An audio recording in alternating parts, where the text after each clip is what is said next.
중국 왕이 외교부장이 이번 25일 한국을 방문했습니다. 특히 한국 방문에 앞서 왕 부장은 일본을 방문해 스가 총리와 모테기 외무상을 잇따라 만났는데요. 이에 따라 중일 언론은 일제히 회담 성과에 대해 보도했습니다. 하지만 그 이면을 보면 두 나라 사이의 해묵은 갈등이 해결될 기미는 전혀 보이지 않고 있습니다. 심지어 이번 회담에서 양국의 두 외교 수장 사이의 신경전 양상까지 보였는데요. 서로에 대한 입장 차이만 확인한 이번 왕이 부장의 방일이 향후 양국 관계 그리고 동아시아 외교 정세를 여실히 보여주는 장면이 될 것이라는 전망이 나옵니다. 먼저 스가 총리 취임 이후 처음으로 중국의 고위급 인사가 일본을 찾은 것은 그동안의 꽉 막힌 정세를 풀어줄 수 있는 계기로 볼 수 있는 것은 분명 사실입니다. 실제로 양국 정부와 언론은 외교장관 회담을 통해 서로 간 5가지 중요한 합의와 6가지 구체적인 성과를 달성했다고 전했죠. 이는 코로나19 사태 해결과 내년 도쿄올림픽 성공 개최 등 전 세계적인 위기 상황을 해결하기 위해 힘을 합치자는 원론적인 내용입니다.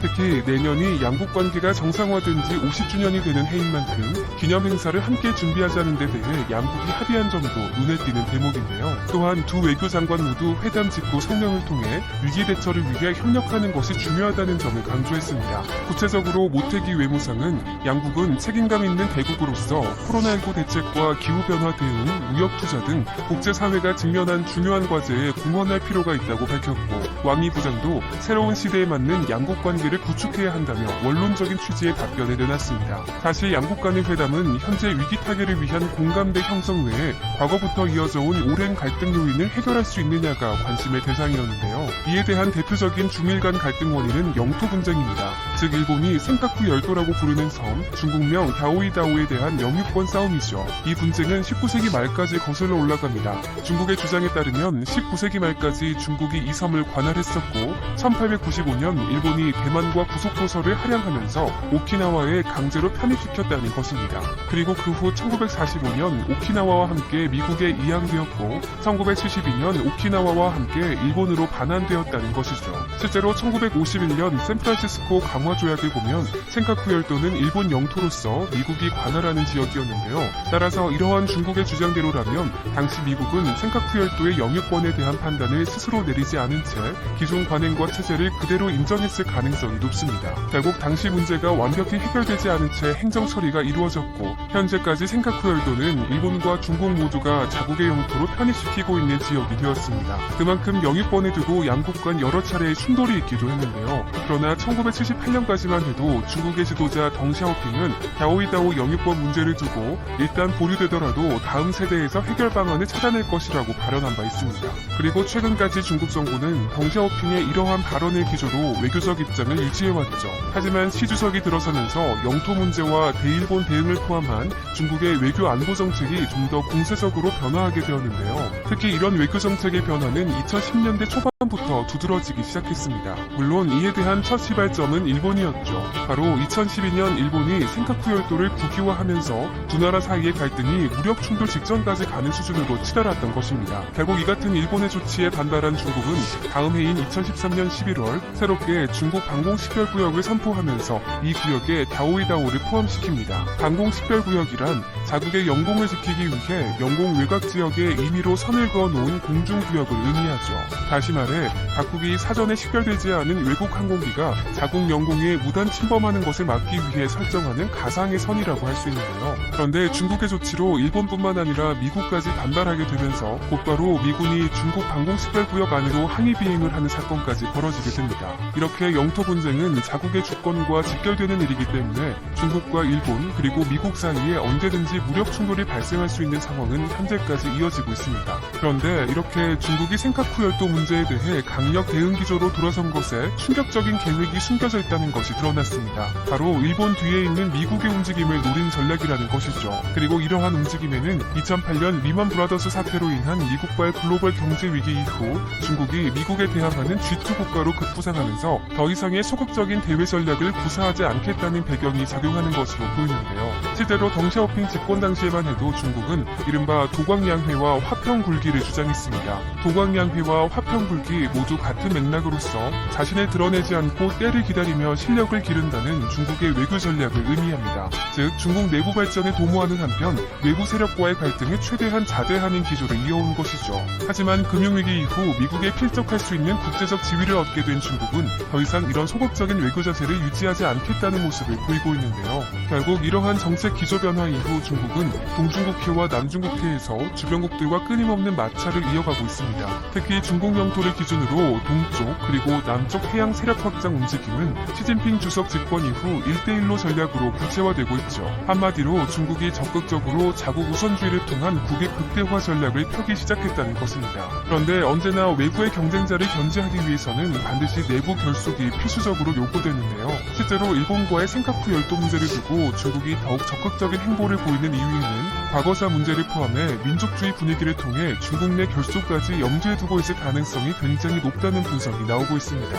따라서 중국 내 이런 민족주의 움직임의 확산은 다오이다오 문제를 넘어 중국과 일본 사이의 정치 경제적 대결 양상까지 고려한 행동이라고 할 수 있습니다. 왜냐하면 일본이 잃어버린 20년으로 장기 경기 침체에서 빠져나오기 위해서는 중국과의 경제 협력이 필수적으로 필요한데 이러한 상황에서 중국이 반일주의 움직임을 보이면 일본에게 상당히 심각한 경제적인 타격을 입힐 수 있기 때문입니다. 하지만 일본 역시 중국의 적극적인 대일 강경책에 여러 수단을 동원해 맞대응해 왔는데요. 최근 고노다로 전 방위상도 미국 전략국제문제연구소 주최로 열린 행사에서 중국을 안보상 위협으로 규정한 바 있죠. 일본 정부가 그동안 중국의 군사력 강화에 대해 우려 정도의 평가를 해온 것을 감안하면 이례적으로 중국에 대한 경계 수준을 높인 것인데요. 2013년 국가안전보장 전략에서 북한을 위협이라고 명시한 것까지 함께 고려하면 중국에 대한 일본의 경계 수준이 크게 올라간 것을 더욱 쉽게 체감할 수 있습니다. 게다가 일본은 아베 총리 집권 시기 중국과의 영토 분쟁이 악화되면서 미일 동맹을 강화하고 군비를 인상하는 계기로 활용한 바 있습니다. 특히 자위대의 방위력과 국제적 역할까지 확대하면서 집단적 자위권의 행사를 포함한 자위대의 분대화를 위한 헌법 개정까지 추진했었죠. 결국 일본의 군비 증강과 군사적 영향력이 확대될수록 중국과의 패권 경쟁 역시 심해질 것은 불보듯 뻔한 일인데요. 실제로 현재 일본 언론에 따르면 스가 총리 집권 이후 기시 노부오 의원이 신임 방위상으로 임명되면서 중국과의 갈등이 더욱 격해질 것이라는 평가를 내놓고 있습니다. 기시 노부오 의원이 대표적인 극우 성향으로 일본의 정상 국가화를 지지하는 것은 물론 대중국 외교에 있어서도 강경 매파로 알려져 있다는 것을 고려해 볼 때 일본과 중국 간의 안보 긴장은 크게 높아질 수밖에 없을 것입니다.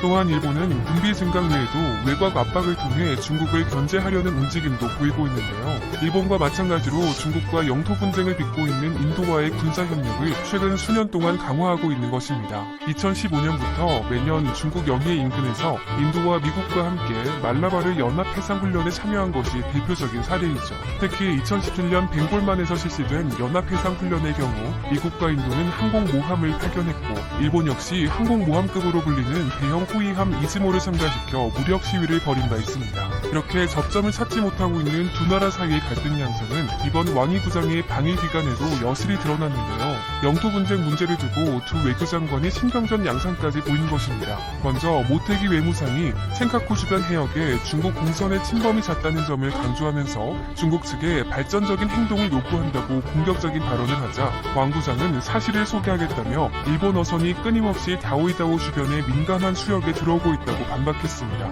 이를 두고 극우 성향 일본 언론인 산케이 신문은 왕 부장이 일방적인 지론을 폈다면서 왕 부장의 태도를 지적하기도 했죠. 마찬가지로 중국 언론들 역시 모테기 외무상의 발언 수위에 강하게 반발하면서 지원 사격에 나섰는데요. 게다가 중국은 최근 알려진 바이든 대통령 당선인의 발언까지 문제 삼으면서 미국과 일본을 함께 공격하는 태도를 보이고 있습니다. 바로 바이든 당선인이 당선 직후 스가 총리와의 전화통화에서 미일 안보조약 제5조가 센카쿠 열도에도 적용된다는 발언이 중국의 심기를 건드렸기 때문입니다.